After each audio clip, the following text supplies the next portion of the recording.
Penjabat Bupati Aceh Tenggara Dr. Syakir MSI lakukan tinjauan di 3 titik lokasi banjir bersama Dandim 0108 dan para pimpinan OPD di lingkungan Kabupaten Aceh Tenggara Minggu 20 Agustus 2023. Ketiga lokasi yang ditinjau diantaranya posko pengungsian Putesering dan jembatan putus di Lawe Hijau, Kecamatan Bambel, serta lokasi aktivitas alat berat di Desa Tegermiko, Kecamatan Lawe Sumur.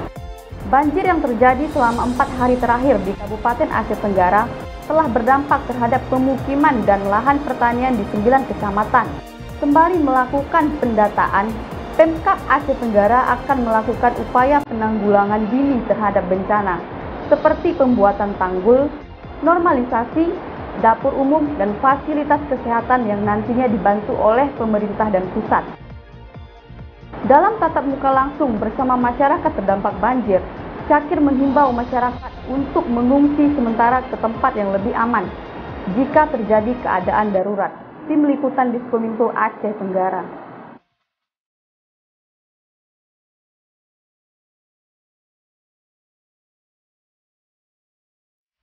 Hari ini kita meninjau lokasi banjir.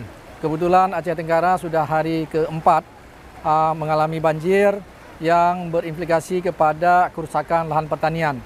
Nah, hari ini sudah teridentifikasi ada 9 kecamatan dengan luas wilayah pertanian untuk padi sekitar lebih kurang 700 hektar dan jagung lebih kurang 86 hektar yang akibat banjir ini mengalami kerusakan.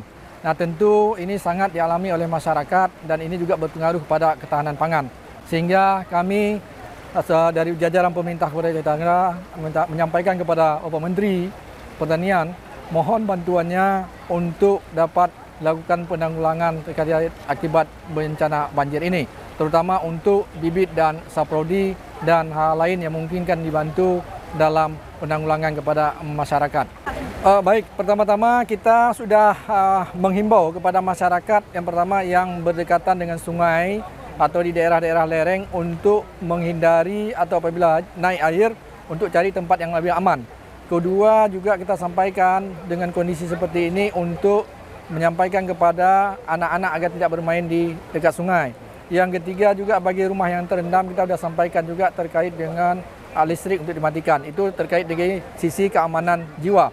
Jumlah lahan pertanian ada 9 kecamatan yang terdampak, yaitu lebih kurang sekitar 700 hektar untuk lahan padi dan 86 hektar untuk lahan jagung.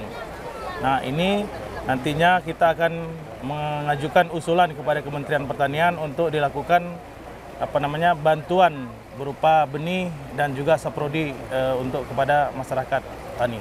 Nah, untuk saat ini memang yang kita lihat yang terdampak itu kebanyakan yang bakal nantinya akan puso itu memang khusus untuk komoditi padi dan jagung.